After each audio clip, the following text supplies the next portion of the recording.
Price jump standard. Price just jumped to $80. That's $10 more than every game before it. Doesn't sound like much. That's a whole tank of gas. Let's start with reason number one, the price jump. For over a decade, gamers got used to paying $60 for a big AAA release. A few years ago, that quietly crept up to $70. People complained on forums, on Twitter, and comment sections, but in the end, they still bought the games. It became the new normal. But GTA 6 just broke that normal completely. The standard edition now costs $80. That's not a small bump. That's more than 10% higher than what most gamers are used to paying for a new release. And here's why this matters way beyond just one game. Rockstar isn't just any publisher. It's the biggest name in the industry, the company behind one of the best-selling games of all time. When a company with that much power sets a new price point and millions of people still buy it on day one, every other publisher is watching closely. If GTA 6 sells like everyone expects it to at $80, other companies will use that as proof that gamers will simply pay more. This isn't just about the cost of one game anymore. This could be the moment that resets pricing for the entire industry for years to come. Now let's actually put that $80 into perspective, because numbers on a screen don't always feel real. $80 is a full tank of gas for most cars. It's about a week of lunches if you're eating out on a budget. It's money that could go straight into an emergency fund or get invested in something that actually grows in value over time instead of depreciating the moment you install it. And here's the part nobody wants to admit. This $80 is just the price of admission. It's before any special editions, before any in-game purchases, before anything else Rockstar has planned. The real total cost of GTA 6 is going to be a lot higher than $80, and we're going to break down exactly how much higher, starting with the next reason.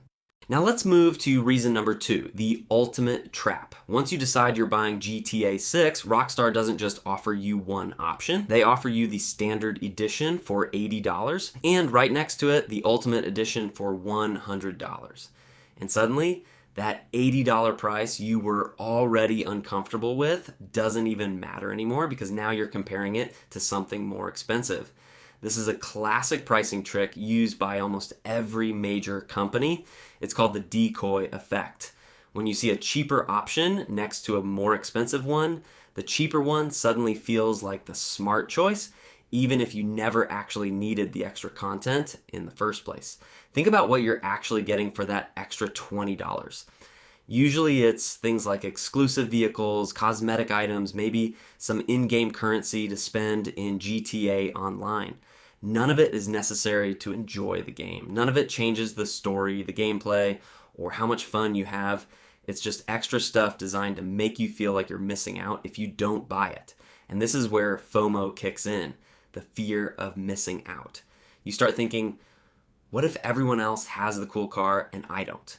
What if there's a bonus mission I'll never see? What if I regret not spending the extra $20 later? That fear is exactly what these editions are designed to create. It's not really about the content inside the Ultimate Edition. It's about making you feel like the standard edition isn't enough, even though it absolutely is. So before you click buy on the more expensive version, ask yourself, am I paying for something I actually need, or am I paying to avoid a feeling of missing out? Yeah, because that feeling right there is worth a lot more than $20 to the people selling you this game. Now let's talk about reason number three, collector's edition rumors. While Rockstar has officially confirmed the standard and ultimate editions, there's another version being talked about that hasn't been officially priced yet, the collector's edition. And based on leaks and industry insiders, this one could cost around $230. Let that number sink in for a second. $230 for a video game.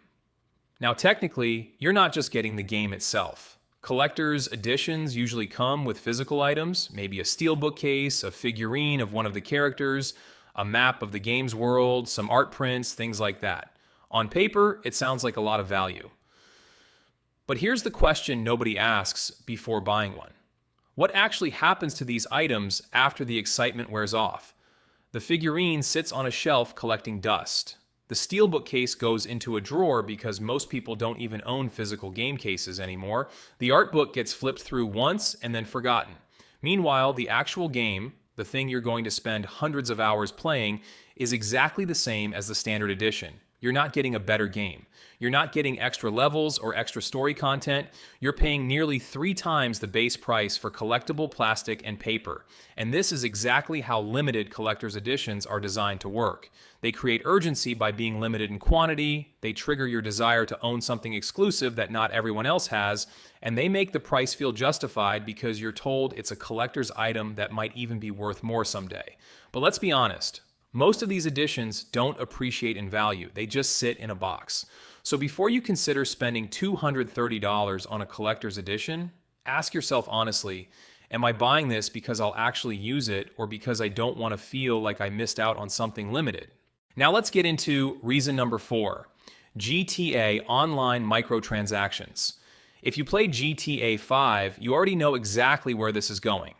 GTA Online launched as a multiplayer add-on to the base game, and it introduced something called shark cards, real money that you spend to buy fake in-game currency, which you then use to buy cars, properties, weapons, and businesses inside the game. And here's the part that should really concern you. People didn't just spend a little money on this. Some players spent thousands of real dollars, actual thousands, buying virtual cars and virtual apartments that only exist inside a video game. Rockstar made more money from GTA Online's microtransactions over the years than most entire game franchises make in their whole existence. Let that sink in.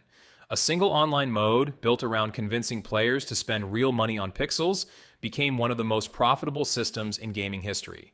Now, GTA 6 is expected to launch with its own online mode from day one, and there's really no reason to believe the microtransaction system will be any different. If anything, it'll probably be more advanced, more tempting, and more effective at getting you to spend. Here's how it usually works.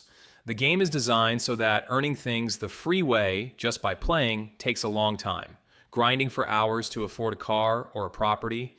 But if you want it now, there's always a shiny button letting you skip the grind for just a few dollars. And a few dollars here, a few dollars there, adds up fast.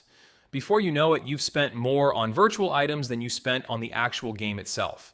So when GTA 6 launches, go in with a plan.